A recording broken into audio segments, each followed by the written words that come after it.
All right, so chapter 8 called Attaining the Supreme. Let's do a little recap of what we've done so far.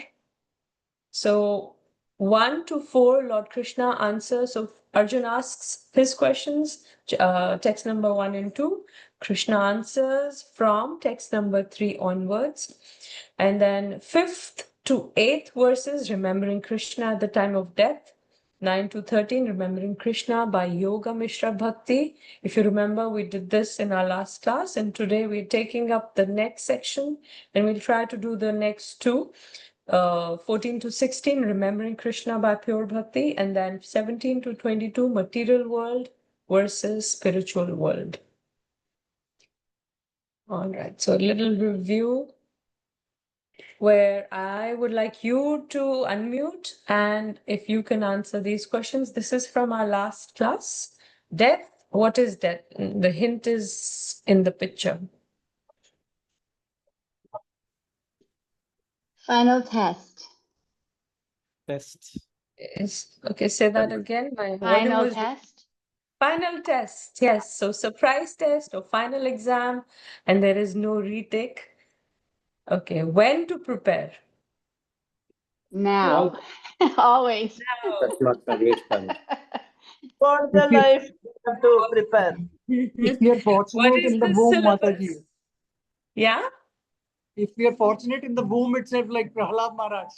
Yes. From then and now, currently, moment to moment. What is the syllabus? Remember Krishna, chant Hare Krishna. Remember Krishna, never forget Krishna. The one, if you're given this requirement, just one word, what is the syllabus in one word? Tasmat sarveshu kaleshu mamanuswarya yudhyaja. One word. Krishna. Krishna. Krishna. Krishna consciousness. Krishna, yes. Okay. How to prepare?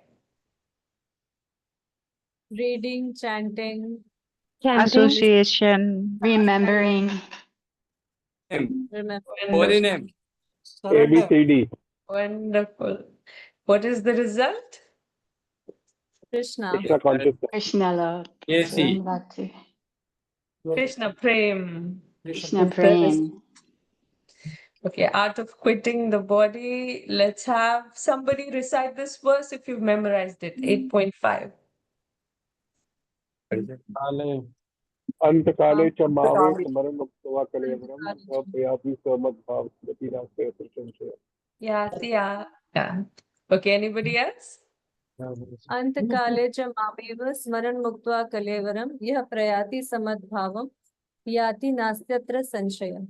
Very nice. Antakalesu mameva smaranutva kalevaram yah prayati samadbhavam yati natritya samshaya. Very nice. Anyone else? One more? अंतकालेषु मामेव स्मरण मुक्त्वा कलेवरं यप्रयाति समाधानं याति नास्त्यत्र संशयः. Wonderful. Okay, next one. Yam yam vapi smaran bhavam tajante kalevaram tam tamevaiti kaunteya sada tad bhava bhavitaha.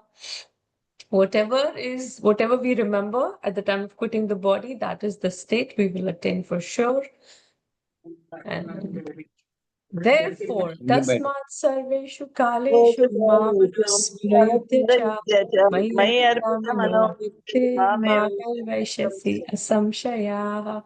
Very nice. So remembering the Lord by Yoga Mishra Bhakti was the next section. And these were the characteristics. Krishna gave us so many ways to remember him. And Kavim, omniscient, knower of the past, present, and future. Puranam, Oldest. beginningless or the oldest. And you can mute yourself now. Everyone, kindly please mute yourselves. Anushasitaram, which is the controller of everything. Anor Aniyamsam, smaller than the smallest. Sarvasya Dhataram, the maintainer of everything. Achintya, inconceivable. Rupam, what? With a beautiful personal form. Aditya Varnam, luminous like the sun and self-revealing. Tasma Parastat, transcendental to material nature, which is full of ignorance. Okay, we spoke about Shat Chakra Yoga also. And then requirements for Shat Chakra Yoga, which was also your homework. Veda Vida, knowledge of the Vedas. Aksharam Vidanti, uttering Om. Vita Raga, renunciation or no attachments. Brahma Charyam, celibacy. Then result of Shat Chakra Yoga, also your homework. Vishanti Padam, liberation or entrance into Brahman. Okay, so two ways a person can get liberation. One is the best way, going to Golok Vrindavan. Then there is liberation or entrance into Brahman. So Bhakti Yoga and mantra meditation makes us spiritually strong and purify internally. We're just reviewing what we did in our last class. Okay, process of Shat Chakra Yoga. This is also one of your homework questions. Closing all the doors, withdrawing all the senses from the sense objects, which is pratyahar, fixing the mind on dharana, fixing the on top of the head, then taking shelter of me completely. Okay, and destination is spiritual planets. Manunusmaram, Krishna. Best is to being in Krishna consciousness, we can fix the mind on Krishna in devotional service, and then one can easily attain samadhi. And this was a little bit of information. Kevala Bhakta, which is Shuddha Bhakti, which is 100%. We go to Golok Vrindavan with love, attaining love. And then there is Pradhani Bhuta Bhaktas, where Bhakti is more like more than 50%. Then, okay, this is for Ashtanga Yogi. Ashtanga Yogi, when there is Bhakti. So remember we spoke about how Prabhupada said, for any path to attain perfection, there has to be Bhakti.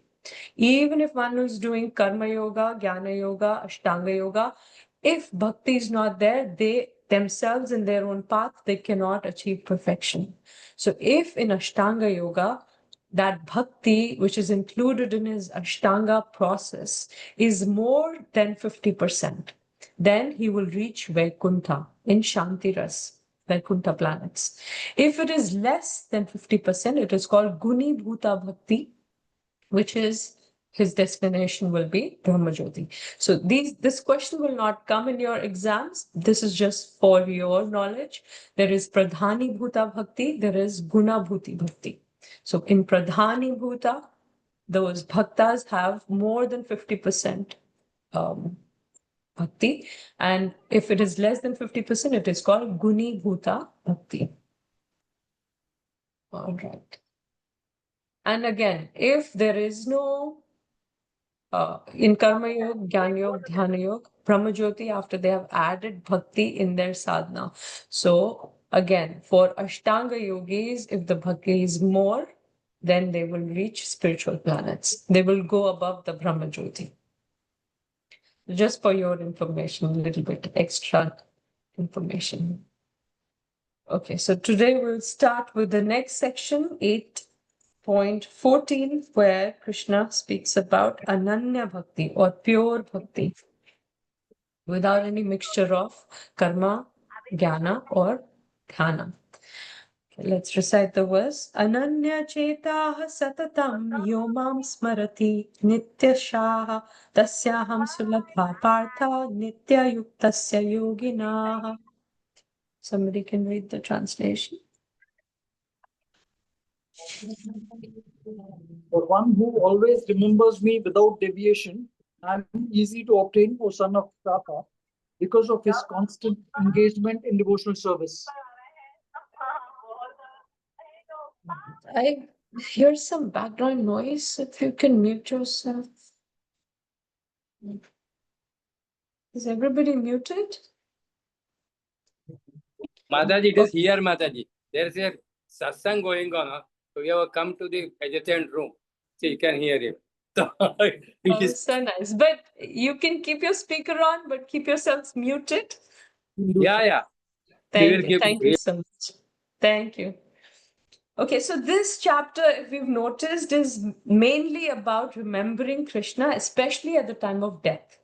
So now this section begins where Krishna is talking about Ananya Bhakti without any deviation, how we should think of how a bhakta thinks of him constantly with engaging his mind constantly. So Ananya Cheta, mind is imbued with Krishna consciousness. The mind of a devotee is free from performing other processes such as Karma Yoga or Jnana Yoga, free from worship of other persons or devatas, and free from other goals such as attainment of Swarga or Moksha. He desires nothing but to please Krishna. He is called Nishkama. Perfect peace belongs to him alone, not to them who strive for personal gain. Jnana Yoga, Karma Yoga, Ashtanga Yoga have their selfish interests. Thus, he is called Ananya Chetasa, with mind not thinking of anything else except the Lord. Satatam. So this we spoke about Ananya Chetasa. The mind is fixed. It is focused on Krishna consciousness, nothing else. Nobody else, nothing else. Satatam and Nitya Shah. So unconditional, unreserved remembrance. He remembers me every day. Nitya Shah. Constantly, Satatam, not depending upon appropriate time, place, person, or purity. Devotees always think of Krishna without deviation and without considering time or place. There should be no impediments. He should be able to carry out his service anywhere and at any time. Pure devotees may live in Vrindavan. We'll do a lot of Vrindavan today. I have a video also. Yeah, it's going to be wonderful. He can live anywhere and create the atmosphere of Vrindavan by his devotional service. So wherever you are, Advaita Acharya who told Lord Chaitanya, wherever you are, O Lord, there is Vrindavan. As indicated by the words Satatam and Nityashaha, which mean always, regularly, or every day. A pure devotee constantly remembers Krishna and meditates upon him. Ramanujacharya says, whose mind is not in anything else without break. Nityasha, at the time of meditation and also during all other times. Nitya Yuktasya, that's the third thing Krishna has spoken in this verse. So, Ananya Chetasa Satatam Yomam Smaranti Nityasha. Then, Tasyaham Sulabha Partha Nitya Yuktasya Yogina. So, Nitya Yuktasya, conjoined with Krishna, he constantly desires association with me. Prabhupada says a devotee can choose to fix his mind in loving service to any of the transcendental forms of the Lord, like Rama, Narasimha, Krishna, etc. Material destiny cannot be appreciably changed. Spiritual progress cannot be checked.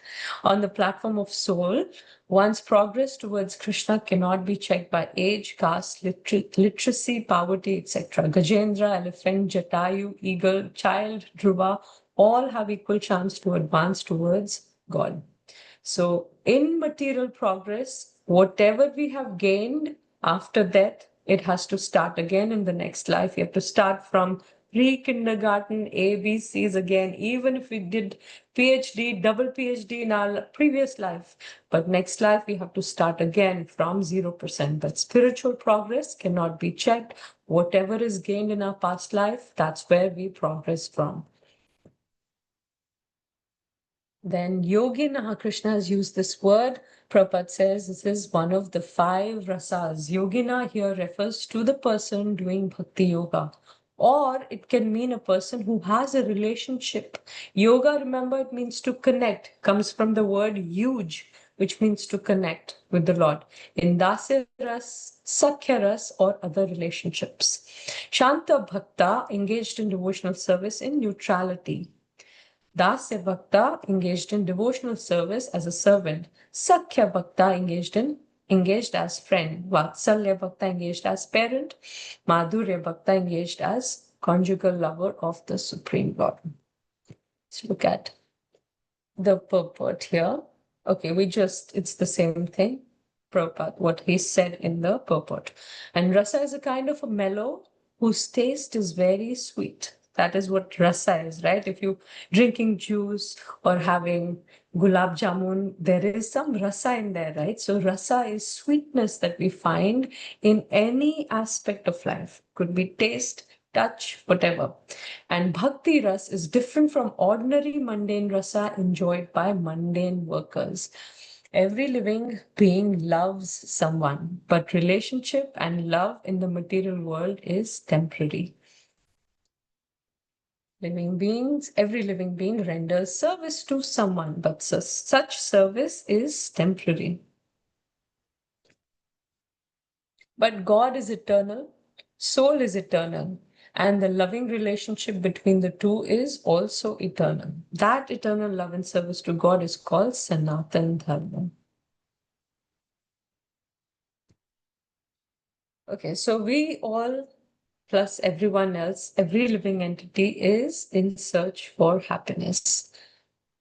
And levels of happiness are there. There can be physical level, then mental level of happiness, intellectual level of happiness, then the highest is spiritual level of happiness. So people on the path of spiritualism are seeking happiness at that level, at the level of spiritual. So here's a little difference between mundane ras and bhakti ras. If somebody can read this, you can unmute yourself and quickly go through this. Let's go through what is the difference.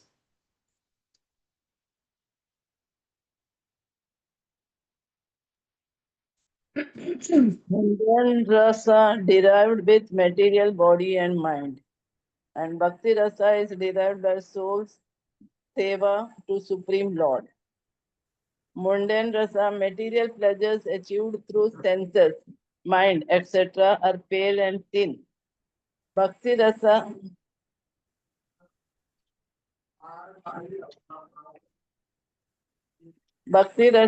is oceanic, beyond earthly, heavenly, and even pleasure of moksha. Mundane rasa is chapala sukha, temporary and fading. Example like chewing gum, attractive in the beginning, but the more one chews, the more pleasure decreases. Bhakti rasa is amrita, sweet and ever fresh.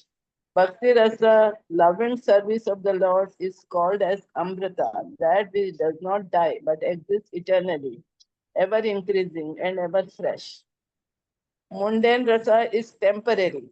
At death, everything is finished, and one has to begin a new chapter of life in a new situation, perhaps higher or lower than the last one. One may be the IITian, but when he dies, he may be reborn as a child and has to begin with Baba Black Sheep. Bhakti rasa is permanent. Bhakti does not finish with the end of life. If one has done 60% bhakti, in the next life one starts with 61%. There is no loss in the path of bhakti. Example, Gajendra, Bharata, etc. continued their bhakti yoga from previous life and attained perfection and back to Godhead. Hare Krishna. Thank you, Mataji. Hare Krishna. Thank you. So no spiritual path is completely easy. Even if we're seeking pleasure at the path of spiritualism, even in spiritual life, no path is easy. Whether it is Jnana Yoga, Ashtanga Yoga, not easy at all, right? Acquiring something in the material path requires effort, and that material gain is temporary, we know, right? But then that which is going to give us eternal result, we can't expect that it will come very easily. It requires some endeavor. Bhakti ras, however, the mellow relished in the transcendental service of the Lord, does not finish with the end of life. It continues perpetually and is called Amrita. So here Krishna has said that bhakti, if one has, it is easy. It is sulabha, and that is what we're going to come at. How is it easy? Any action performed for the satisfaction of Krishna in this transcendental bhakti ras stage of life can be relished perpetually. When one is thus engaged in devotional service, all varieties of rasas or mellows turn into eternity. What makes love of God divine?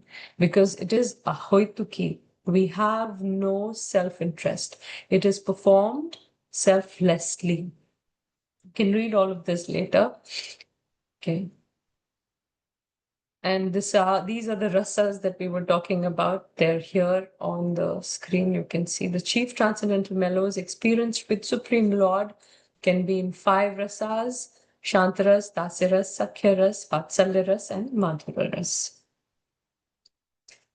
along with those 5, there are additional rasas, and these are indirect mellows, which are laughter, wonder, chivalry, compassion, anger, disaster, and fear. So these are secondary rasas or gunas.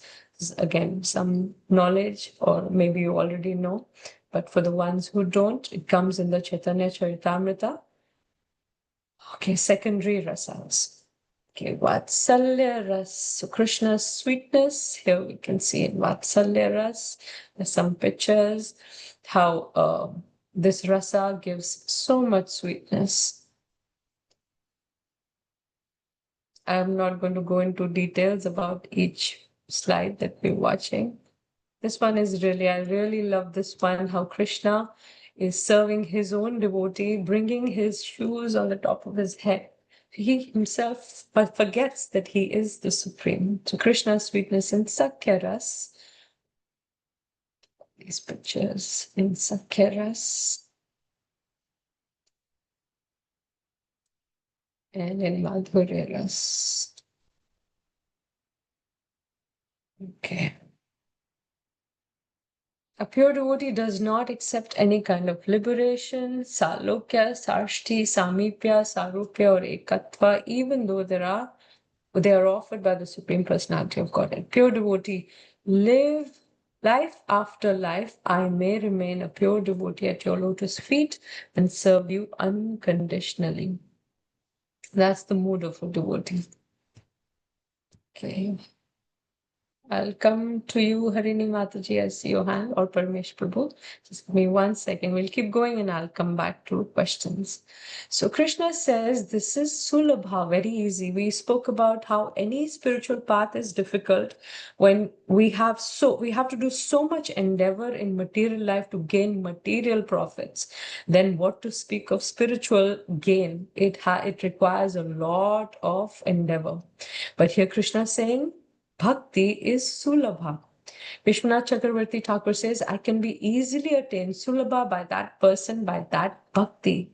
It is not mixed with the difficulties encountered in practicing yoga, jnana, and other processes. The ease of Bhakti, Prabhupada says, a devotee meets with none of the problems that plague the practitioners of other yogas. Bhakti yoga is very simple and pure and easy to perform. One can begin simply by chanting Hare Krishna.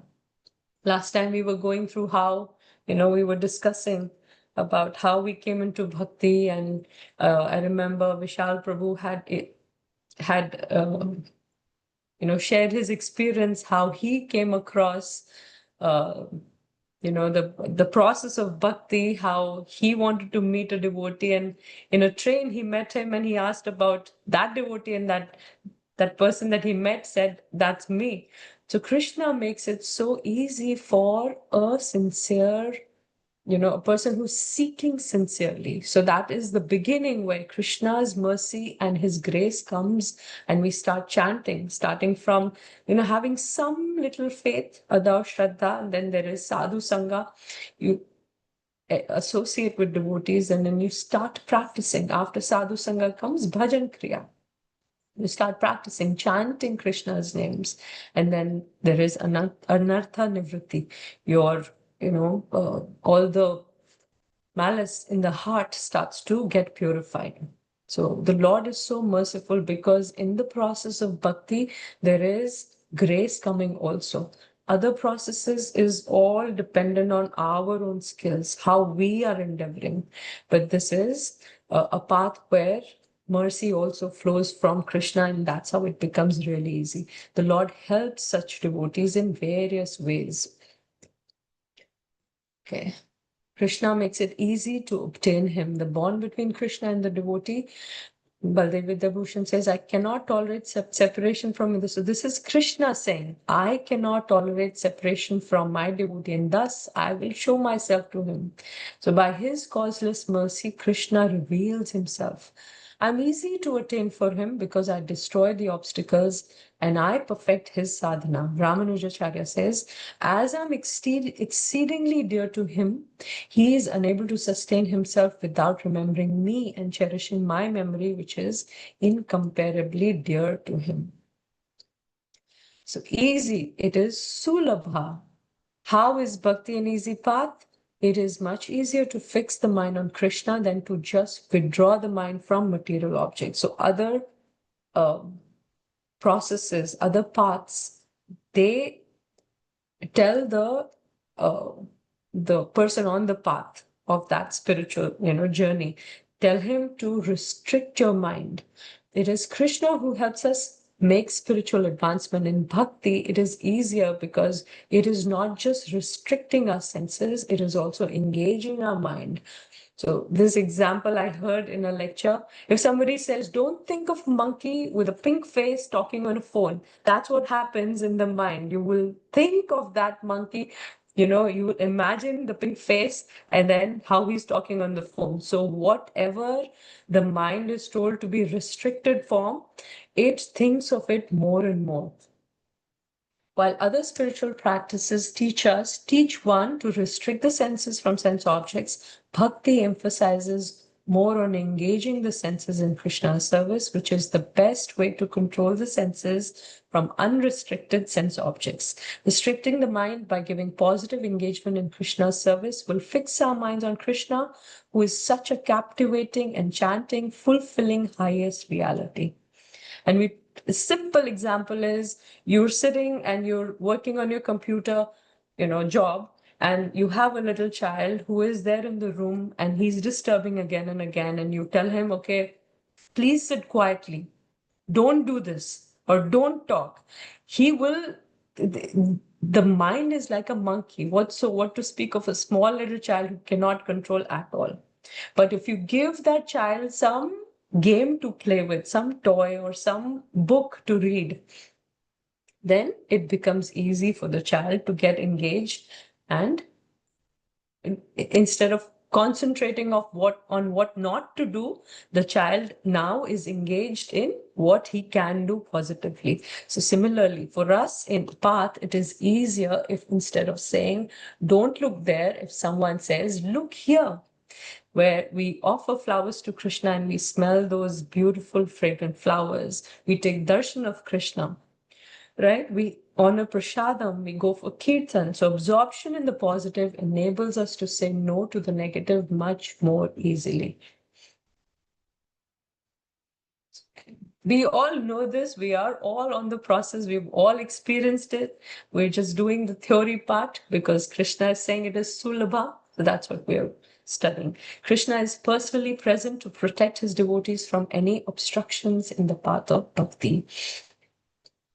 And here is a video which we'll watch, which is really interesting. I showed it to the kids in the Bhagavad Gita class to connect to this verse, where it becomes easy for us when we are facing some difficulty in life, versus when we are the ones who are helplessly, trying to protect ourselves. But in bhakti, where Krishna is there to protect us. So let's watch this video where a small bear cub is in big trouble because it's chased after by this lion.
So we are like those small bear cubs. What can we do on our own, right? But when Krishna is there with us and he's there to protect us, nothing is impossible. You all can hear me? There's some connectivity issue, I think, my computer, but you can hear me? Okay. A pure devotee cannot forget the Supreme Lord for a moment, and similarly, the Supreme Lord cannot forget his pure devotee even for a moment.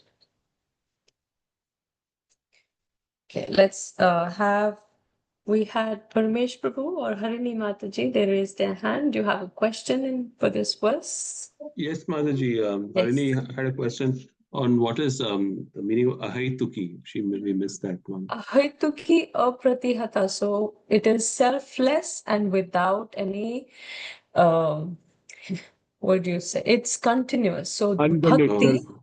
bhakti is continuous process and it is selfless. Thank you, Mataji. Thank you. And next verse is 8.15. Mamupetya punarjanma dukkhalayam ashashvatam napnuvanti mahatmanaha samsiddhim paramam gataha. Let's have somebody read quickly. You can unmute.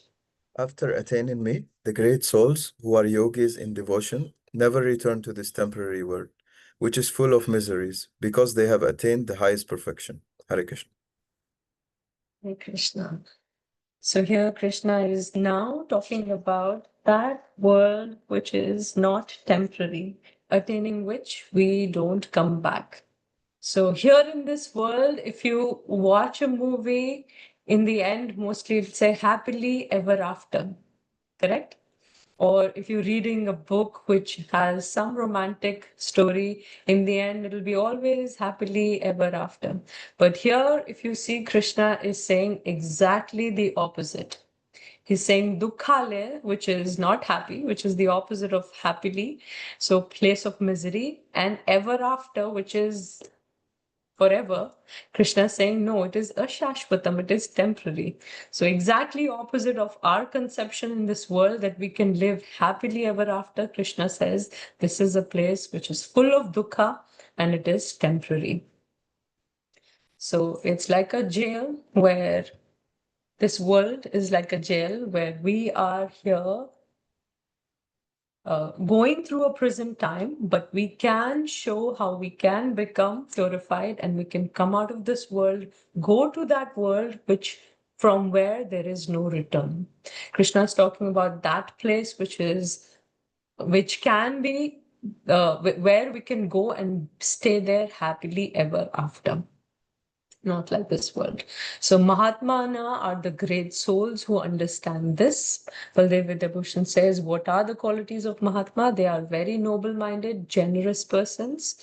This means that they concentrate only on me. Their generosity is shown in their concentration or their fixing their minds only on me. Nothing else, no one else. The ocean of Krishna, who is the ocean of knowledge and bliss, who am inclined to give mercy to the devotees who totally depend on my devotees.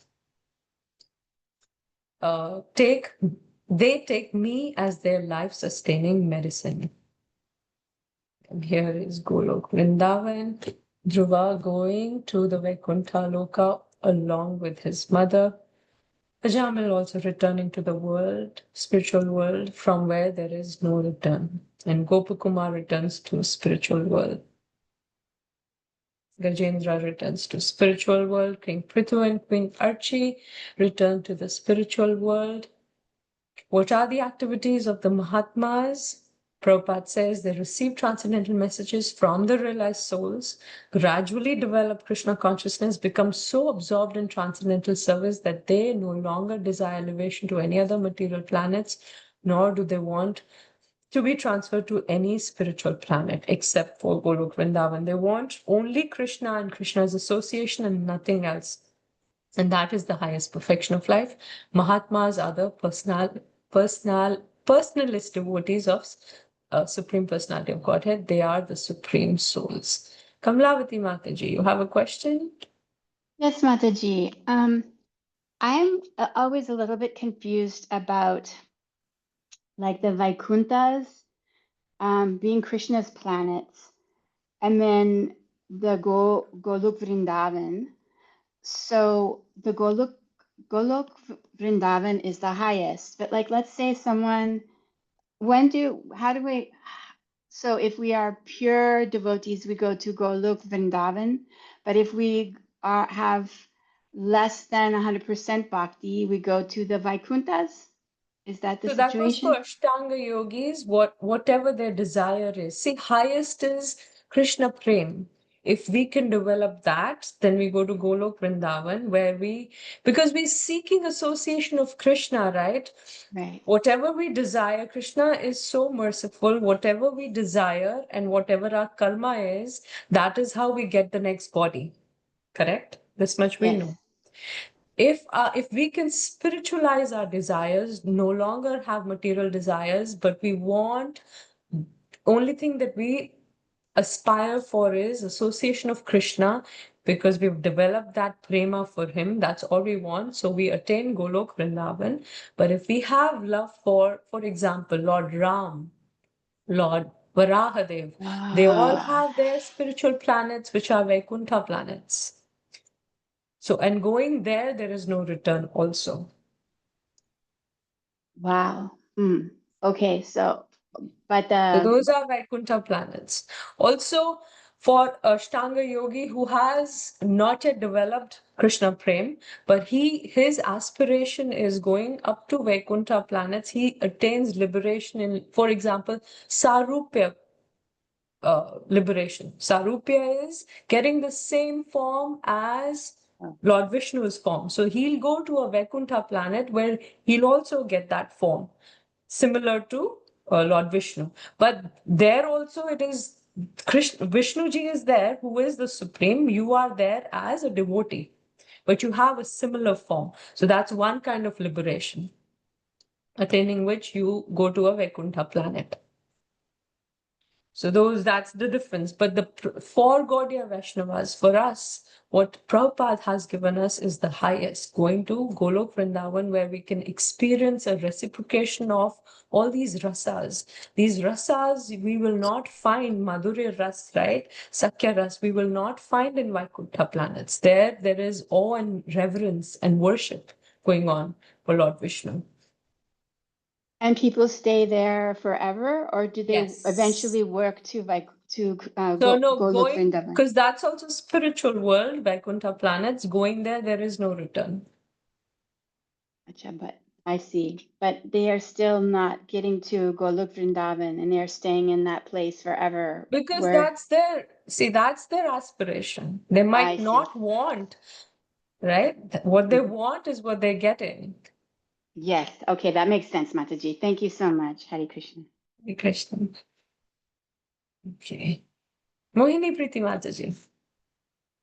Yeah, like in Brahma Mohan Leela, when all the his sakhas, all the sakhas which came out of the body of the Krishna, they all had that sarupya of the Lord Vishnu. They all had, when Brahma saw them, they had all four-handed form and they were glowing. Yes. Yes. Thank you for sharing that. Okay. The supreme planet is described in Vedas as avyakta, beyond our material vision, and akshara, inexplicable, and paramam gati, the highest goal. They attain a position as an assistant in my pastimes. Next, 8.16. Abrahma bhuvanalokaha punar avartino juna mamupetya tu konteya punar janmana vidyate. Verse that we'll try to memorize also, 8.16, very important. From the highest planet in the material world down to the lowest, starting from Brahmalok, there's Maharlok, right? All those lokas going down to Patal Lok. From the highest to the lowest, all are places of misery wherein repeated birth and death takes place. But one who attains my abode, O son of Kunti, never takes birth again. So these are Satyalok, Tapalok, Janalok, Maharlok, Svarlok, Bhuvarlok, Bhulok, which is our earthly planet. Then there's Atal, Vital, Sutal, Talatal, Mahatal, Rasatal, and there's Patal. And you can read these notes later. All kinds of yogas, karma, jnana, etc. eventually have to attain devotional perfection in Bhakti Yoga before they can go to Krishna's transcendental abode and never return. And we know the story of Pratinohanapura Brahman. Things offered by the devotee, even in meditation, are accepted by the Lord and they help one achieve the desired result. So even in the mind, even in meditation, not even doing anything with our senses, in our mind, if we can absorb ourselves in Krishna's service, we can reach perfection. So you can read about this story. In short, it was that let's just read it quickly. A Brahman who was a great devotee, he wanted to do very wonderful seva, archana in the temple worship, but he had no money. But one day he was sitting in a Bhagavad class and he heard that Krishna can be worshipped even within the mind. So he took advantage of this opportunity because he had been thinking for a long time how to worship Krishna very grandly, but he did not have money. So when he understood this, that one can worship Krishna within the mind, then after taking bath in the Godavari river, he was sitting under a tree and within his mind, he was creating a very magnificent throne, a throne adorned with jewels, and placing the deity on the throne. He was bathing the deity with water from the Ganga, Yamuna, Godavari, Narmada, Kaveri. Then he was decorating the Lord very nicely, then worshipping with flowers and garlands. Then he was cooking very nice food. He was cooking paramana, which is sweet rice. Now he wanted to check the temperature of the offering, even though it was really hot. And because paramana is taken cold, it should not be taken very hot. So he put his finger in the sweet rice and his finger got burnt. So this was going on in his meditation. But when in his meditation, he put his finger in to check the temperature, it really got burnt. And he came out of his meditation and there was nothing there. But his finger was like red hot, it was burnt. So everything was happening in his mind. He saw his finger was burnt, so he was surprised in this way. Narayan from Vaikuntha, he was smiling. Lakshmiji asked, why are you smiling? One of my devotees is worshipping like this, so send my men to bring him to Vaikuntha immediately. Bhakti Yoga is so beautiful that even if you have no means to do the grand worship of Lord, you can still do it within the mind. This is also possible. Therefore, it is said that ahoituki apratihata. In any situation of life, you can engage yourself in bhakti continuously, even if you don't have the means, and selflessly, without expecting anything. Yeah, I'm going to change the presentation to our next one. Okay, so we are in the next section where Krishna compares the material and spiritual worlds. In this world, living entities appear during each million-year long day of Brahma and are vanquished during each night. A lot of information is going to come, and I have it all on the slides. You can read it when you see the recording, but we're going to move a little fast. Okay. Sahasra Yuga Paryantam Aharyad Brahmano Viduhu Ratrim Yuga Sahasrantam Teho Ratra Vidojanaha. Somebody can read the translation. A human calculation, 1,000 ages taken together from the duration of Brahma's one day, and such also is the duration of his night. So Hare now, Hare Krishna. So remember how Krishna said, starting Brahma Bhuvana Loke, starting from Brahma Loka down to Patal Lok, all places are temporary. So here Krishna is describing Brahma's age and his abode, which is also temporary, although it has such a long duration. How long? By human calculation, 1,000 ages taken together form what is age? It is the Chatur Yuga, right? It is the Satyayug, Tretayug, Dwapar Yug, and Kalyug combined together. 1,000 of those taken together form the duration of Brahma's one day. And Brahma lives for 100 years. So 1 day and night is that duration. And let's look at that over here. And it is mind-boggling. The age of Brahma, which is 311 trillion years, which is 36,000 kalpas, days of Brahma, and an equal number of nights. So one kalpa, from creation to full devastation, one kalpa is 1 day of Brahma, which is 4.32 billion years. And it has 14 manvantaras in it, which with 15 sandhyas in between. And night is the same length. Now, within that kalpa is one manvantar, right? 14 manvantars. One manvantar is 306.72 million years, which is 71 Divya Yugas. And one Divya Yuga is 4.32 million years, which is 4 yugas combined together, Satyayug, Tretayug, Dwapar Kalyug. You can imagine the age of the lifespan of Lord Brahma. So compared to eternity, this lifespan of Brahma is like a lightning flash. Causal ocean has innumerable Brahmas like bubbles in Atlantic Ocean. Compared to material planet, it is also not free from birth, disease, old age, and death. And who goes to Brahmaloka? Elevated sannyasis. Fate of Brahma, because of service to the Lord, gets liberation at the end of his life. And whoever is living in Brahmaloka, all of them also, they get liberated at the end of his life, which is after 100 years of Brahma's life, which is 311 trillion and 40 billion years. And you can read all of this if you want to later. Okay. So Prabhupada says Brahma's life is also temporary. It appears fantastic, but from the viewpoint of eternity, it is as brief as lightning flash. Okay, we read this before. Okay. Link. Baldev Bhushan says, those who are less advanced than the above-mentioned persons, above-mentioned, the ones who are Mahatmas, right, who understand Krishna's position and want to go to Golok Vrindavan. The inhabitants of Swarga, earth, and lower planets will meet destruction in each day of Brahma. So, other than those who go to or who are wanting to go to Golok Vrindavan or Vaikuntha planets, the ones who are staying between Brahmalok and Patalok, they all are going to meet with destruction in each day of Brahma. So when the day ends, there is partial destruction also. After his 100 days, there is total destruction.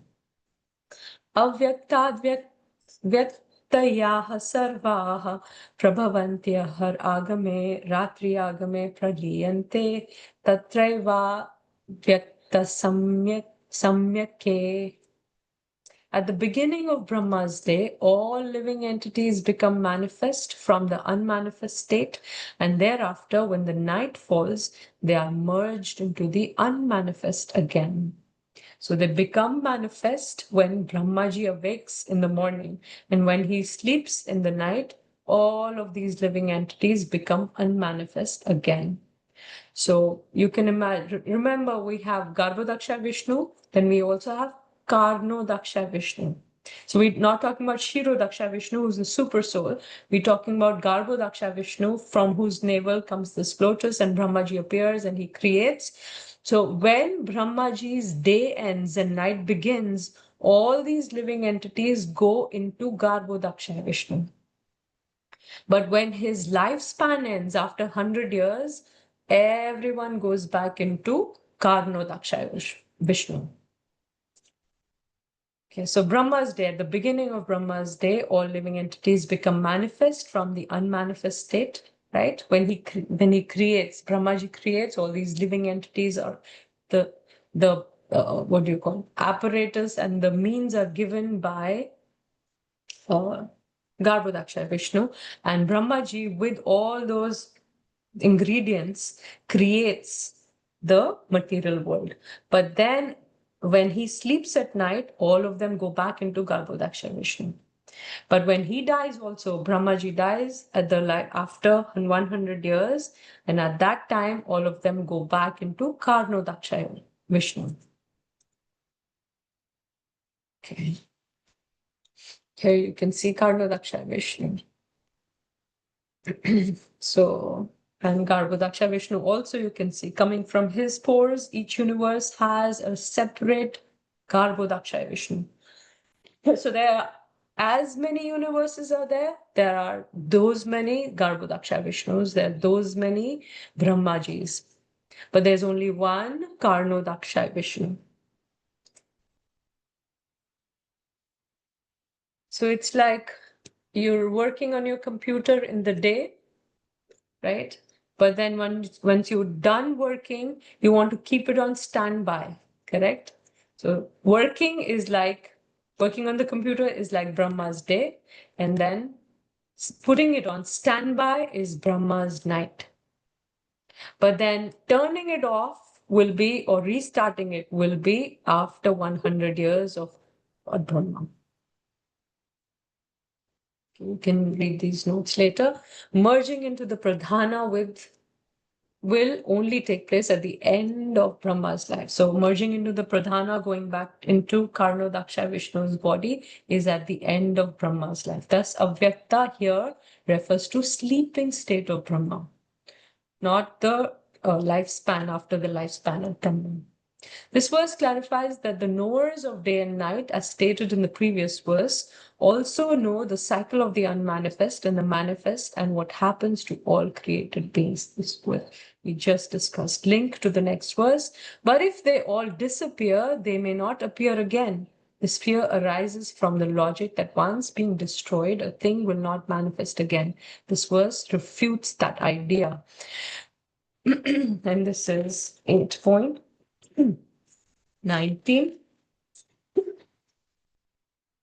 Bhutagramaha sa evayam bhutva bhutva praliyate ratyagame vasha partha prabhavatya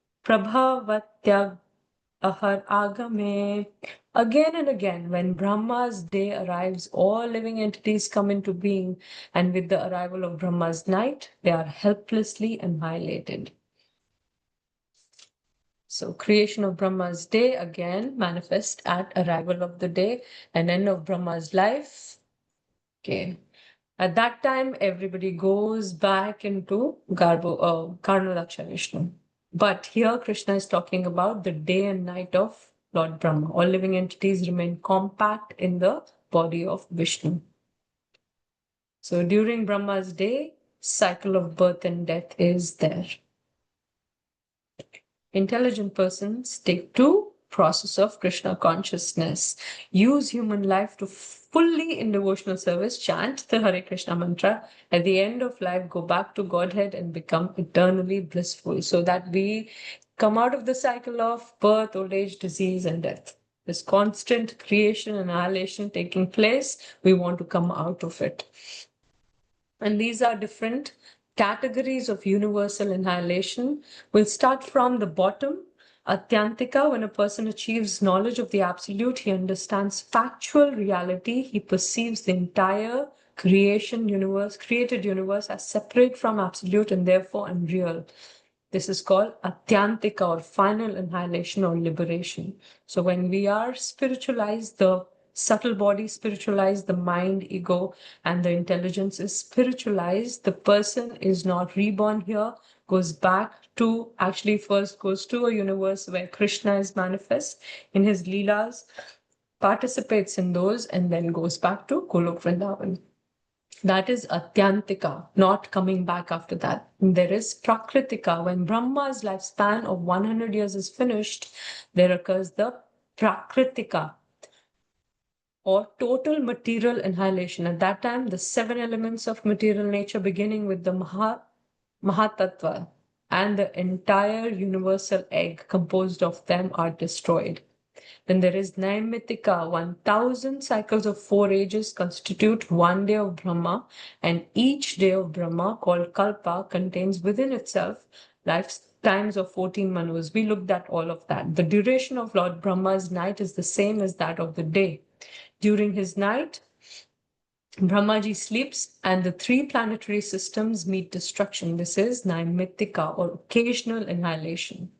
Then there is Nitya. At every moment, our cells are dying, right? This is Nitya. So Nitya also annihilation is taking place. Krishna is abode, a place of no return, supreme destination, transcendental to all manifest and unmanifest, unmanifested to mundane eyes, all attractive, fulfills all desires, unlimited bliss, infallible, eternal, absolute nature. Okay. Can read these notes later. The intelligent person who will become detached from this world, understanding that the world is disturbed by such a flow of birth and death. That is intelligent person. This is all the destruction taking place in the material world. And Krishna came as Chaitanya Mahaprabhu teaching us the Hare Krishna Maha Mantra and the way to get out of this cycle of birth and death again and again. Imagine that lifespan of Brahma, right, where we are also dying and getting born again and again in, this body, that body. And then at the end of Brahma's day, we go back into the body of Garbhodakshaya Vishnu, and there we're lying for that span. Remember, the day is so long, Brahma's day. Similar is the lifespan, is the span of his night. For all that time, we're just lying as limbos, like with, in like an egg inside the body of Garbhodakshaya or Vishnu. So we want to come out from there and we want to have reciprocation with Krishna in his abode all the time. We don't want a state where our consciousness is not alive. We're not, we're always active in Krishna's service. That is what we want, correct? Sridhar Swami says, after explaining the impermanence of worlds, the eternity of Lord's nature is being mentioned in the next two verses. So, parastasmatu bhavonyo vyakto vyaktad sanatanaha yas sarveshu bhuteshu nashyatsu na vinashyati. Yet there is another unmanifest nature which is eternal and is transcendental to this manifested and unmanifested matter. It is supreme and is never annihilated. When all of this world is annihilated, that part remains as it is. It's talking about the spiritual planet. So Krishna's superior spiritual energy is transcendental and eternal. Krishna's superior energy is completely opposite in quality to material nature. That world is beyond all changes of material nature, which is manifest and annihilated during the days and nights of Brahma. And you can read these notes later. Next verse. Avyaktokshara tyuktas tam ahu paramam gatim yam prapya na nivartante tadhama paramam mama. That which the Vedantists describe as unmanifest and infallible, that which is known as the supreme destination, that place from which, having attained it, one never returns, that is my supreme abode. All this while, Krishna has been talking about that spiritualist will attain a destination from where there is no return. He'll attain that param gati from which there is no coming back. Here, Krishna is now telling that destination that I had been telling you about, from where there is no return, is my supreme abode. It's on 21. She says, Tadhama paramam mama. First time he's bringing that destination and connecting that with him, that it is mine. It is my place, my supreme abode. Okay.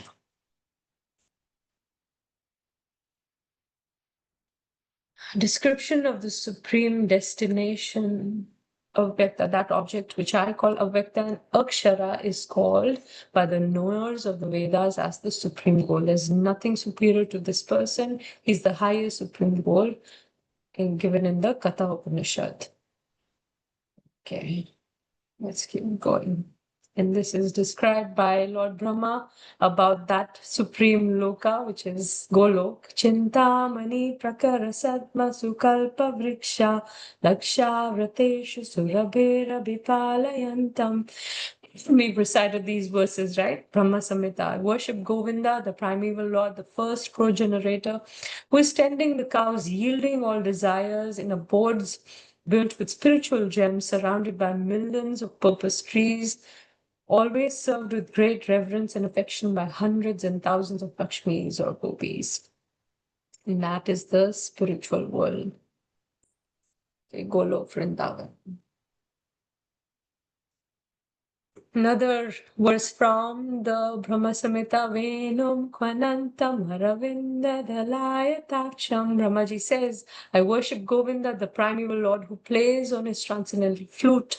His eyes are like lotus flowers. He's decorated with peacock plumes, and his bodily color resembles a fresh black cloud, although his bodily features are more beautiful than millions of cupids. These are the special features of the Lord. Okay, let's see what Prabhupada says about, he's comparing this world and so Bhauma Vrindavan, where Krishna comes and he performs his pastimes on earthly planet, and he's comparing and talking about Bhauma and Golok Vrindavan. Above this material universe, there is another, the spiritual sky, Parabhoma. It is called Parabhoma. That is confirmed in the Bhagavad Gita. Tasmat bhava anya. Bhaktya sanatana. There is another nature. And this is material nature. There is spiritual nature. And in that spiritual nature, there are innumerable spiritual planets. They are called Vaikuntha planet. And the highest Vaikuntha planet is called Krishna Loka or Goloka Vrindavan. This Vrindavan is replica, that original Vrindavan. When Krishna comes on this planet or within this universe, he comes in this Vrindavan. This is called Bhoma Vrindavan. Of course, there is no difference between Bhoma Vrindavan and Parabhoma Vrindavan. There is no difference between the Bhauma Vrindavan and that Param Golok Vrindavan. And let's look at another video where we we'll watch, I think it's 5-6 minutes. It is sung by Indrajit Maharaj. So Vrindavan, Sacred Parikrama. Let's watch that.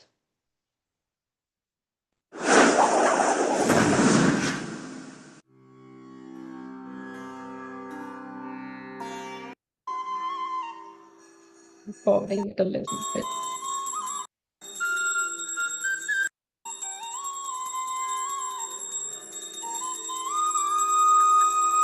If you've not been to Vrindavan, you're getting a little glimpse of Vrindavan here.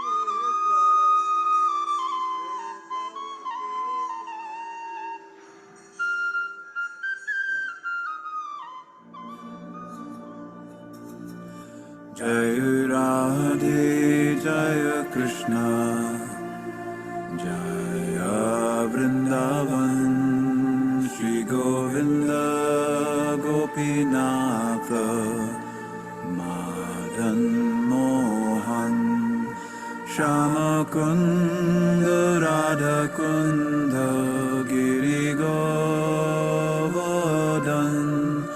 Kalindi Yamuna Jaya Jaya Mahavan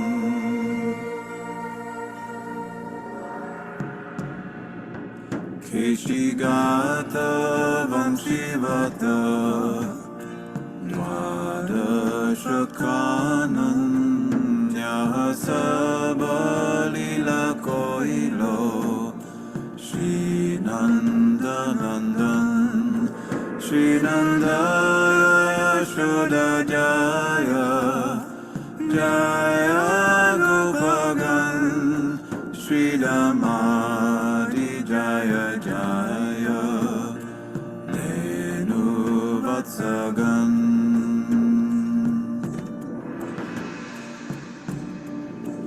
Jaya Vrishabhanujaya Kirtida Sundari Jaya Purnamasi Jaya Abir Nagari Jaya Jaya Gopishwara Vrindavan Lamaj Jaya Jaya Krishna Sakha Bhatu Dvijaraj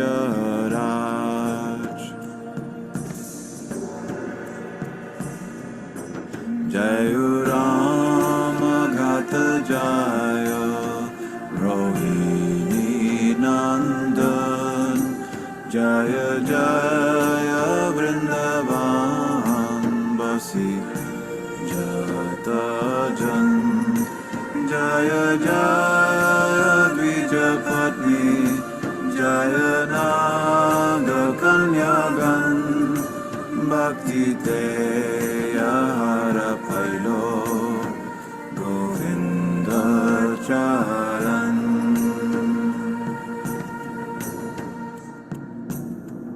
Shri Rasa Mandala Jaya Jaya Radha Shyam Jaya Jaya Rasa Leela Savamanoram Jaya Jaya Jvala Rasa Sabarasa Sa Parakiya Babeda Padite Pracha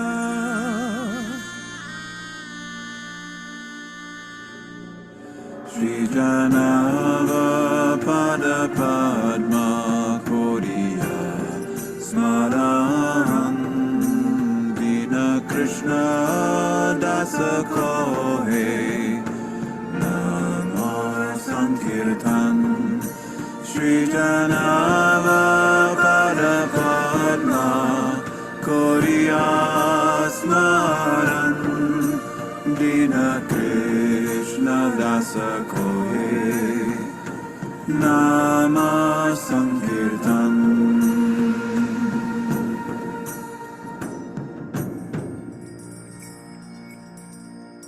This video is a glimpse from the Parikrama 2016 in the Dhun Maharaj.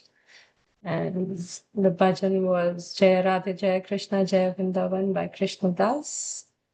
Okay, so we got a glimpse of Vrindavan. If you have been to Vrindavan, those memories must have come to your mind, how dear that place is, how we can think of Krishna with them. Second. Okay, so we are the next verse, 8.22. Purusha sapara partha bhaktya labhyastva anyaya yasyanta hastani bhutani yena sarvam idam tatam. The personality of Godhead, who is greater than all, is attainable by unalloyed devotion. Although he's present in his abode, he's all-pervading and everything is situated within him. So although he's there in Golok Vrindavan, he's also always present in Bhauma Vrindavan if you go there. But he says he's all-pervading, and everything is situated within him. So even wherever you are, I'm right now here in 7 Misty Run, you will be in your residences. We can make that Vrindavan. How? By thinking of Krishna always, right? He says those Mahatmas who are always thinking of me, I'm never lost to them, neither they are ever lost to me. So wherever we are, that place can become Vrindavan. In all the Vaikunthas, there's only one Supreme Krishna, who has expanded himself into millions and millions of plenary expansions. These plenary expansions are four-armed and they preside over the innumerable spiritual planets. As Karnodaksha Vishnu, everything is inside him. As Shirodaksha Vishnu, he is within everything. Right? So profound, right? As Karnodaksha Vishnu, everything goes back within him. But as Shirodaksha Vishnu, he pervades everything. He comes in the heart of every living atom, every living being. Everything is within him and everything is pervaded by him. Prabhupada says there's only one Supreme Lord Krishna. He's the Supreme Merciful Deity. And although situated there as one, he has expanded himself into millions and millions of plenary expansions. Okay, we'll come to, this is from the Bhagavatam. In response to the Lord laughed and assured her, don't be afraid, beautiful-eyed one. So this is from the pastime in Bhagavatam where Krishna has kidnapped Rukmini, right? And they are in a chariot and there he's running, right? He's taking her, kidnapping her and running away. But behind Rukmini's brother, and other kings are also there. They're following with their, swords and with their arrows and everything, trying to, get her back. So now she's really afraid and she's looking at Krishna, what is going to happen? And in response, Krishna says, he laughed and he assured her, don't be afraid, beautiful-eyed one. This enemy force is about to be destroyed by your soldiers. Just think about this.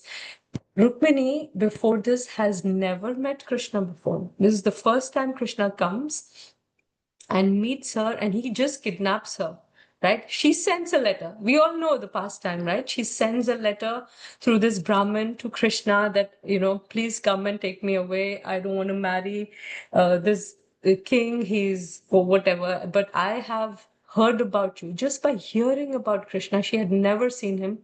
Just by hearing about him and his pastime, she fell in love with him.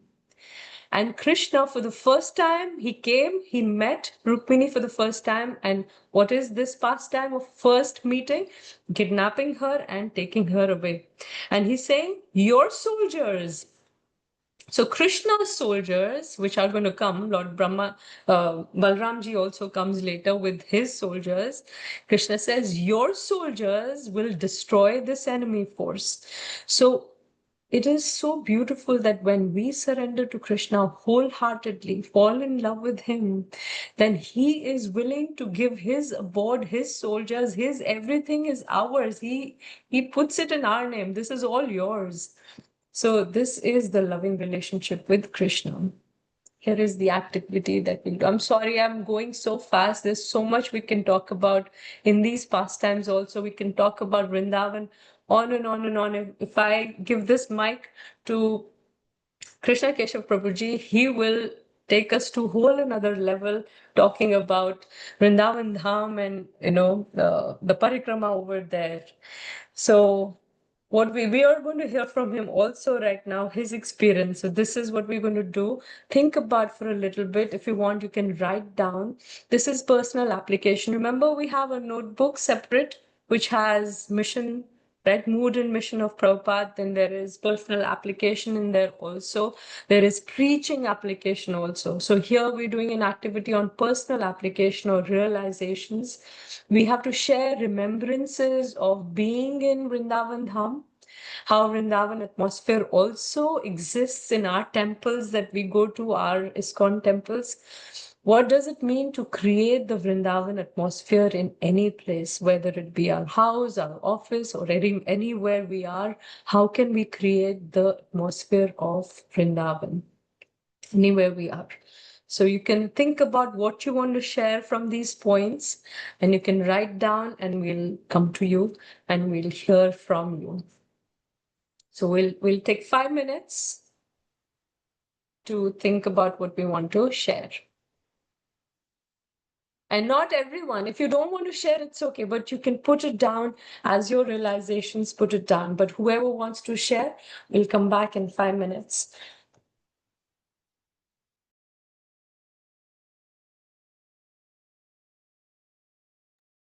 Mataji, can you please keep this page, this slide on? Yes, this page is on.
All right, so let's hear from you guys.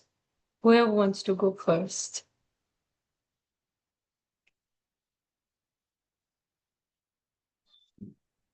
Mataji, I can quickly share what I thought. Yes. So for the first one, being in Vrindavan, Dham, I believe I have been, but I don't remember with my family, but I don't have a memory of it, so I would like to visit it again for sure with my family. And then how about Vrindavan atmosphere in your temple? So starting with like when I came here to the US and I started going to the ISKCON, I used to be amazed with the Sunday evening kirtan because with the beautiful repetition of the Maha Mantra, dancing, just dressing up, going there and slowly engaging or getting to know other devotees and just starting to help out with the temple activities. So that's how it started. But especially Vrindavan in my temple, the first time and every time is Janmashtami. So the way I was thinking now for this activity was like how gopis would make butter just for Krishna, knowing very well he's going to break into it, he's going to steal it. It never stopped them. It's almost like they were making it for him to do that activity. So with that, how in every Janmashtami we have bake sale at our temple. So that is one way of contributing for the prasadam, where everybody, like people who just first timers or just people who just go by, stop by, get to honor prasadam, and which is again made by all devotees in that mood at their own homes, and they bring it to the temple. And also in the temple, like how for 2 weeks there is only talks on, like there's a department for decorations, this department for like, of course, the bake sale, then cooking for devotees, and then how each stall, like for the book distribution and everything for kids activity, henna, cloth sale, everything. So everyone comes together in their own, but then that is like how you're completely engaged, whether you know it or not, you're engaged in that activity, in those activities. So Janmashtami is what I can really relate to. And in any place where you can create Vrindavan, I was thinking first it would be in my mind, because if it is not in me, I can never do it outside. If I set up like a mandir, simulating however it looks in my home, that can be shifted, or in my cubicle or anywhere, that can change. But if it is there in my mind, then that will be with me always. And that will be a great beginning and an inspiration to give it outside too. Thank you. Thank you so much. Okay, who wants to go next? Mataji, I will go. So I lived in India from 89 to 92, and this is what I wrote about Vrindavan. Though I have not been through Vrindavan inside, I have passed by there on bus.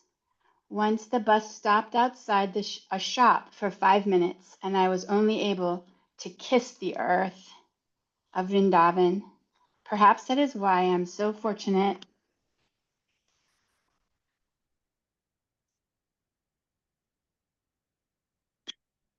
to live near this Laguna Beach temple, where I can visit Vrindavan in my mind as I pranam to Panchatattva.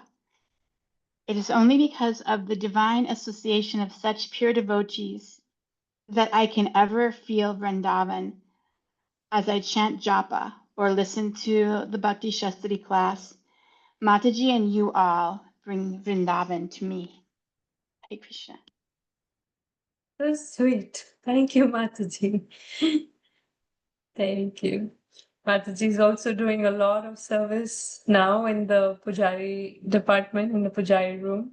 She comes for morning seva and she prepares breakfast for the deities. You know, she assembles the plate, changes their water, prepares the plate for, you know, their flower and their tulsi offerings to their feet. So every time we can come and do such seva, it's so personal. It is Vrindavan right there, and we are so fortunate we are getting this, you know, these opportunities to serve in such a personal way.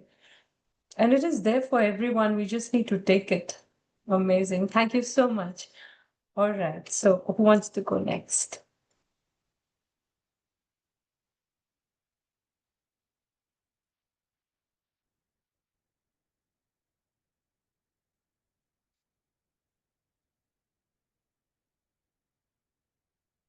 This is our chance to speak our heart. There's no philosophy here. We're just sharing our heart. Mataji, Mataji, I can add something. It's okay. Go ahead, Prabhu, Vishal Prabhu. So mostly like I have like whenever I go to Vrindavan, it's altogether a very different feeling. I mean, the kind of whenever I enter into the environment of Vrindavan, I feel like actually living every bit of Vrindavan. I feel the air over there, which can say just feel like just roaming around alone in the entire Vrindavan and just speak to the plants over there, speak to the Yamuna Mataji over there, Yamuna River over there. That how did Krishna was actually doing his leelas in Vrindavan. I'm actually very attached to Radha Raman temple. So whenever I go to Vrindavan, I always visit Radha Raman temple. That is something which I really very much attached to. So I mean, it's only that for a stretch I have lived in Vrindavan for maximum 2 days. Whenever I go there, you're not supposed to live for more than 3 days in Vrindavan. But some I really feel like that I want to spend more time in Vrindavan. I can learn a lot of things from Vrindavan, from the devotees over there, what has been their experiences from Vrindavan, and that I can, how can I make my home like how they are actually serving in Vrindavan, like that. So nice. So, I mean, there is a lot to speak about Vrindavan. I mean, there's something which is very close to my heart. So, if I haven't always been given a choice to just go somewhere, I would definitely, I mean, must say that I want to go to Vrindavan, nowhere else. And I was Very just nice. making a plan if I can just go to all the 4 places for about 4 days, one to Vrindavan, then to Barsana, then to Mathura, and then to Govardhan. Just making plan with a few devotees over there. My Very temple. nice. Very nice. Okay. Thank you. Yeah. Thank you for sharing, Vishal Prabhu. Amazing. Who wants to go next? Mataji, I can just share some of. Mhm. So I've never been to Vrindavan. It's always been an inspiration and desire to go there sometime. But just creating Vrindavan Dham in our temple, it's very similar. We just attending the kirtans, the ecstatic kirtans in the temple reminds you of of Radha and Krishna, the pastimes of Vrindavan Dham. And then we also celebrate all the festivals in the temple, which also help us remember all the pastimes and create that atmosphere of constant hearing about Krishna and Radha and chanting their holy names. And also the beautiful decorations that come together during the festivals for the deities and for the temple decorations all also help create that atmosphere that helps facilitate hearing and chanting and remembering Krishna and Radha constantly. So I think that memories in the temple always create that atmosphere. And that creating Vrindavan atmosphere any place, I think wherever you can chant Krishna's names, that automatically becomes Vrindavan. So it's important to always remember and chant about and chant Krishna's names and also bringing devotees together. Devotees can come together at your home or in any place, and you can discuss about Krishna's pastimes. That becomes like Vrindavan. And you cook for Krishna, and you offer things to Krishna. You decorate your home like with flowers or with garlands or whatever you can in your way with incense. So that creates that atmosphere. We can create that kind of spiritual environment to help remember and chant Krishna's names more often. Thank you. Thank you so much, Prabhu. So many ways we can create Vrindavan, think of Krishna and create Vrindavan. Also very nice. Anybody else? Mohini Preeti Mataji, yes. I remember somebody had gifted me the books of Mahaniti Maharaj.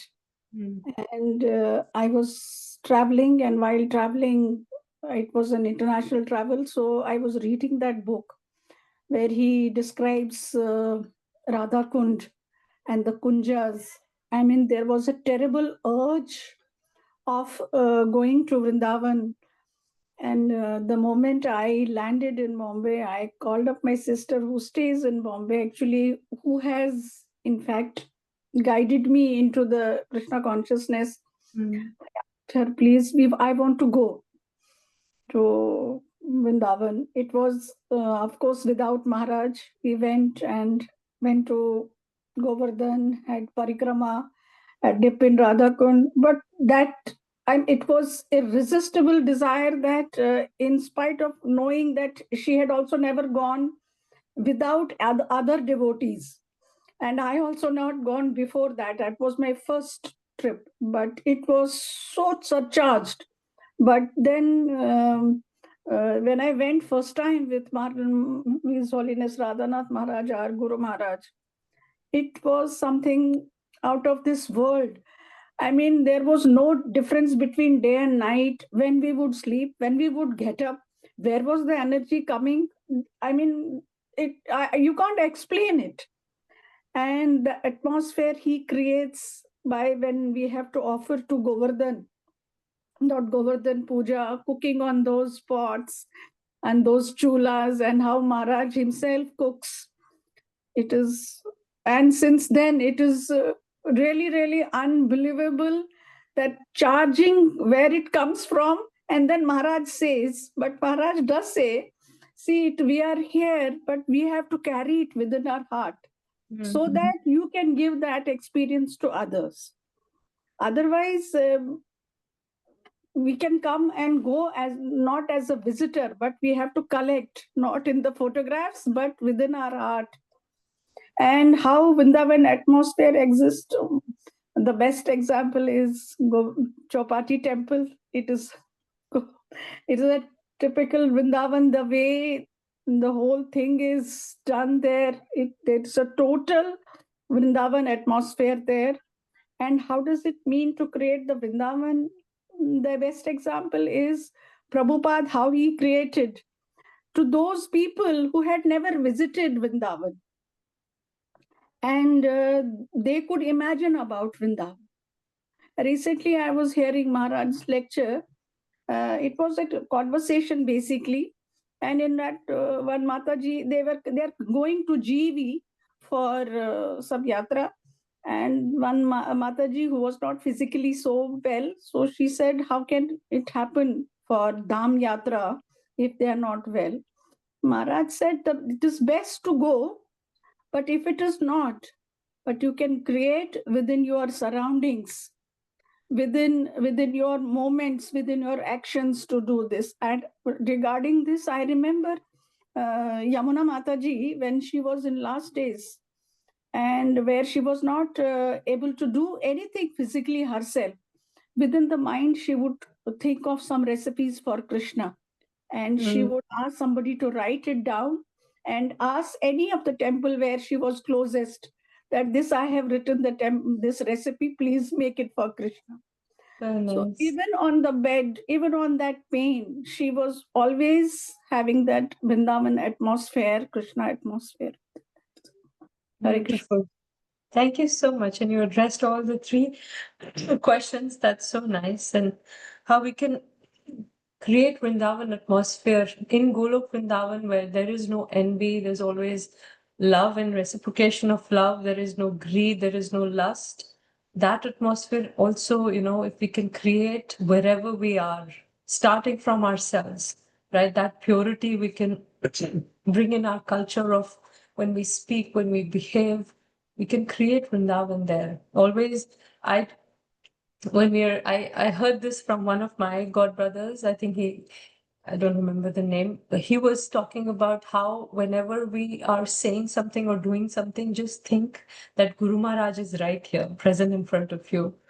And if you don't have a guru right now, think of Prabhupada. If not that, also think of Krishna. He's right there, which he is in our heart. Guru is also there. That how will I reciprocate or behave in this situation? How will I talk in this situation? Will I use bad words or, curse somebody or, be so angry? Or how will I behave when he's right there in front of me? So if we can have that understanding of they're always watching me, then our behavior will be, that purity will come so naturally. So we can create Vrindavan wherever we are just by thinking about Krishna and our Guru Maharaj, that they're with me at every moment. Thank you so much, Mohini Priti Mataji. Amazing. Who wants to go next? Hare Krishna Mataji. Just thank you for saying that, because I wasn't saying it, but that is what I feel it is. Like I was thinking the same. Like for me, having Vrindavan is like even one agreeing to everything that others said. But personally, it would be like when we are home, just when we offer, it's not offering to the deity, but thinking, oh, Krishna is here. What do you feel like having today? And then you make that. But feeling their presence with you always. And when I'm frustrated, just seeing your Guru or Krishna looking and smiling, because they know this is temporary, and their presence, I feel, just feeling them alive with you every moment is carrying Vrindavan wherever we go. That's all I want to say. Thank you for sharing that. Anybody else?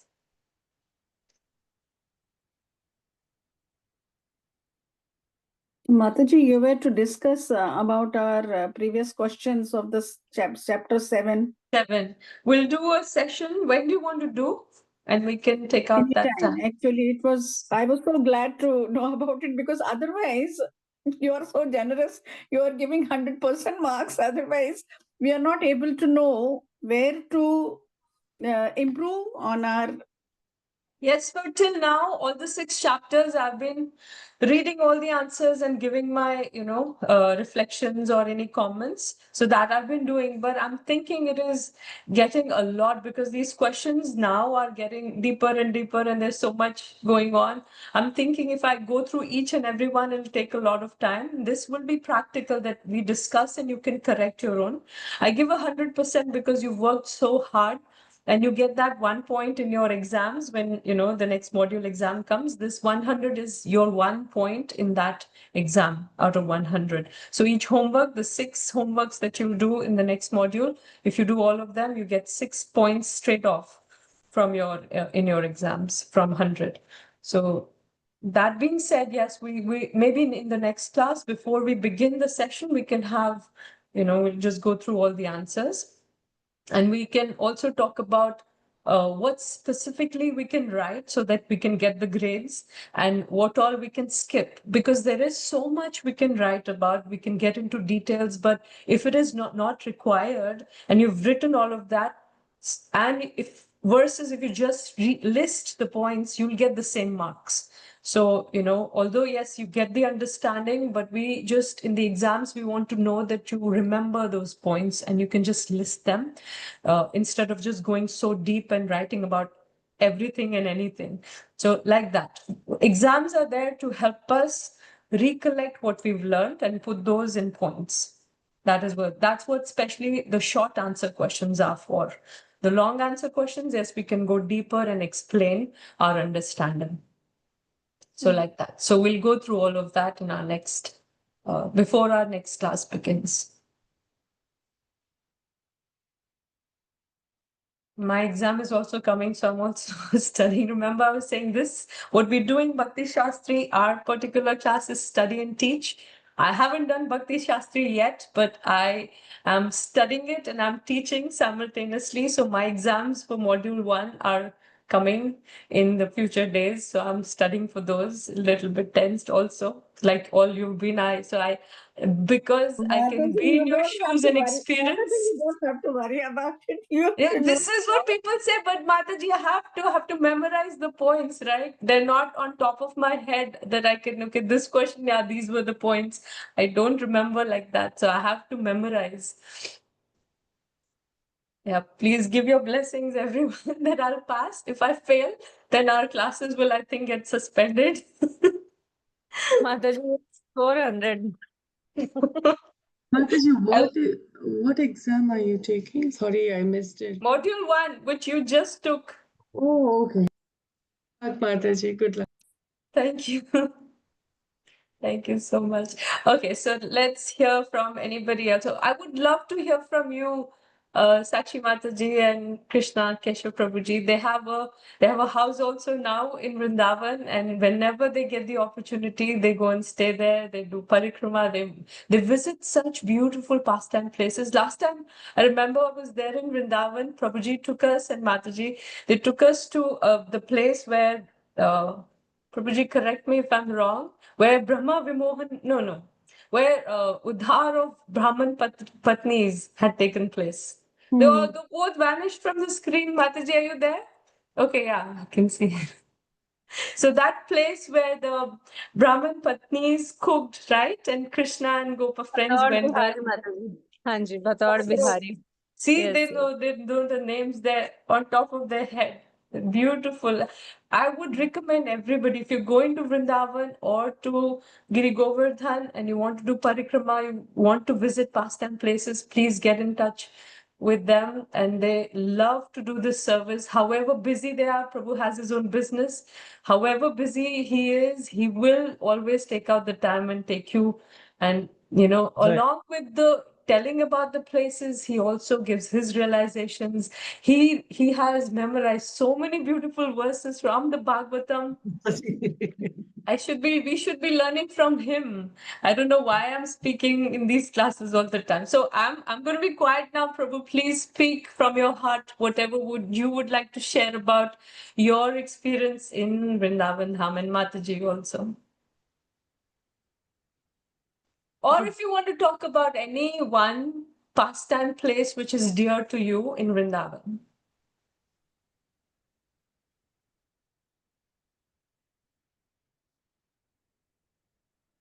We are all there in Parikrama with you, so you're guiding us.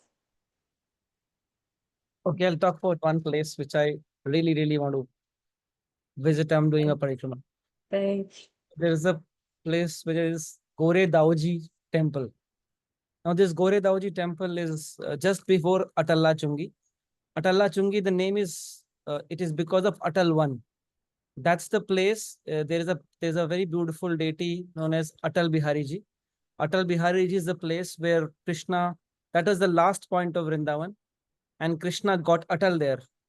He didn't move out of Vrindavan. So Krishna says that I will never leave Vrindavan. Padam ekam nagachati. So that's the place before Atal Bihari Ji. This is the starting of when you do a 84 84 कोस परिक्रमा करते हैं आप. So you start from there. Now, why do you start from there is because this temple has a very beautiful significance. This temple is when this is the playground of Krishna, where they were they wrestle. They're wrestling with all the Gopsakhas are wrestling. And Krishna is in a very different mood. Generally, he gets defeated by his friends. But today he's in a very different mood. And he has defeated everybody. And he defeated Sridama thrice. And Radharani didn't like this. How can my elder brother be defeated by Krishna? And she takes, she dresses up like Dauji, and she comes to the wrestling arena. and she fights with Krishna. And Krishna gets defeated in no time. Krishna has really very, very hard time wrestling with Radharani. And there's this Radharani, there's a Dauji Vigraha, there's a Dauji, Arch Vigraha, and the face is golden, molten golden, Tapta Kanchan.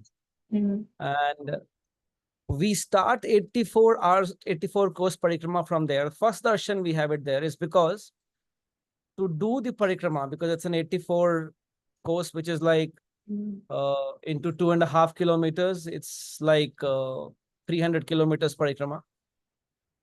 You need two things. One is you need kripa, you need Shakti.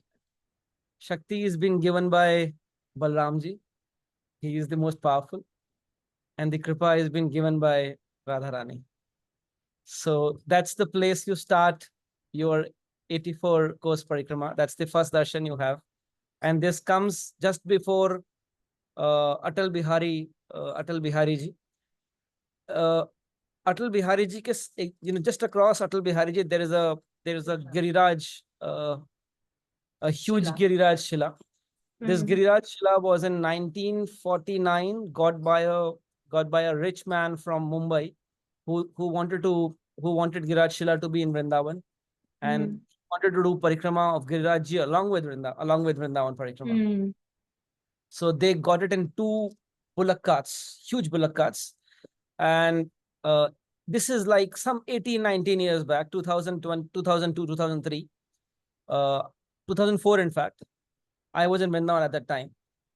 So there were engineers being got to move that Shila from this place to some other Shila so that you can broaden the road.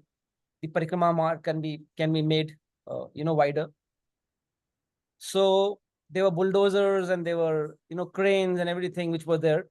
And they were trying and excavating the entire stone outside and entire Shila outside. But the Shila didn't move. It didn't move. So engineer was also a devotee. He said, if Shila is not moving, I don't think I should do this. He went back to the government and said, this is not moving, and so we can't do it. And there was a reward which came that, you should try again, and I can try once more, but that's the last time I'm going to try. The Shila didn't move. And that Shila is now been renamed as Atal Giriraj Shila. This is just across Atal Bihari ji. And this temple, Goredauji temple, is almost 100 meters before this Atal Bihari ji and Atal Giriraj. Amazing.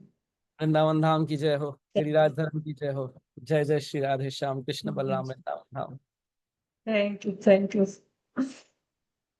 Amazing. We were transferred to Vrindavan, and it was as if we were there with you when you're telling us about the past time. We could imagine.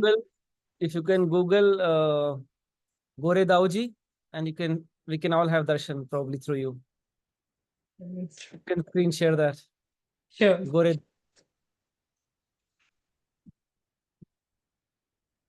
Prabhu, Keshav Prabhu, where do you live actually? You live in Delhi or? Yes, Mataji, I live in Delhi, smelly Delhi. Okay.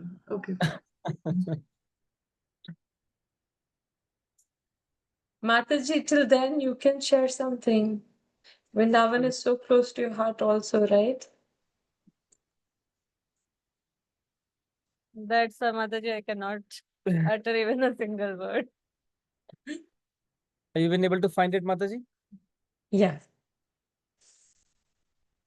So, if you can screen I'll share share. that. Yeah, I will share the screen. Where has that gone? Hold on.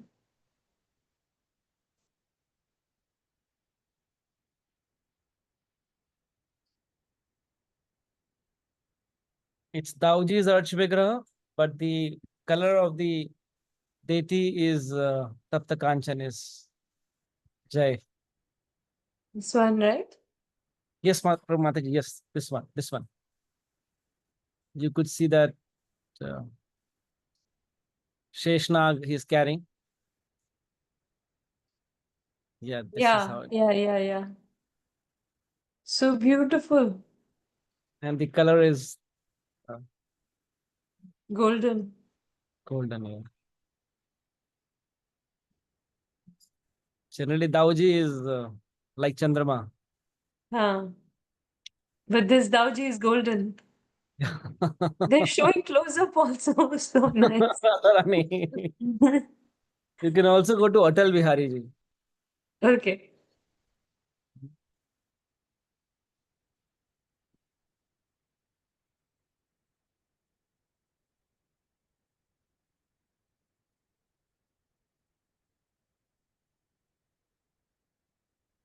There's also a temple very, very close by to this temple known as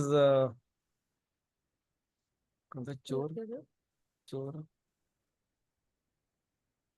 This one. Atal Bihari Ji.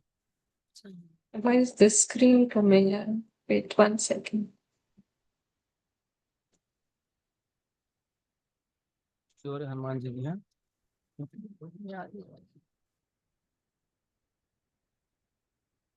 This one? No, No? Mataji. No. Atal Bihari. अकेले हैं कृष्ण जी. अकेले बिहारी जी अकेले होते हैं माताजी. Oh, ये. अच्छा बिहारी जी अकेले होते हैं. हाँ.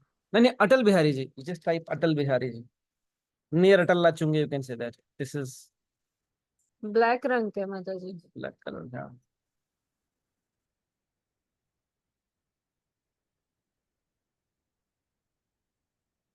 तुम ढूंढ के देखो. नहीं ये बाकी बिहारी हैं. Sorry. Bihari ji. Atal Bihari Ji near? Atal Lachungi. That's a small village which is Atalla village. Atal village.